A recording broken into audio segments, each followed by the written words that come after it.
প্রকৃতির কোলে পাহাড় যেন এক দারুণ শিল্পকর্ম। তুরস্কের এই প্রাচীন সুমেলা মঠ সেই গল্পই বলে যাচ্ছে। ট্রাবজন প্রদেশের খাড়া পাহাড়ের গায়ে বসে থাকা এটি যেন প্রকৃতি ও স্থাপত্যের এক অপূর্ব মিশেল। শত শত বছরের ঐতিহ্যবাহী এই ধর্মীয় স্থাপনাটি যুগ যুগ ধরে পর্যটকদের মুগ্ধ করে আসছে। চতুর্থ শতকে নির্মিত এই মঠ মাদার মেরি বা ভার্জিন মেরি নামেও পরিচিত। পাহাড়ের ৩০০ মিটার উচ্চতায় এটি খোদাই করে তৈরি করা হয়েছে। নিচে বিস্তৃত উপত্যকা, চারপাশে সবুজ বনরাজি, সব মিলিয়ে এ যেন এক স্বর্গীয় দৃশ্যের প্রতিচ্ছবি।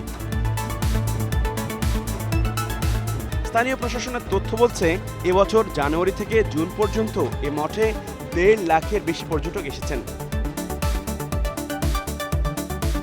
দীর্ঘ ৮৮ বছর বন্ধ থাকার পর ২০১০ সালের ১৫ আগস্ট ধর্মীয় উপাসনার জন্য এটি পুনরায় উন্মুক্ত করা হয়।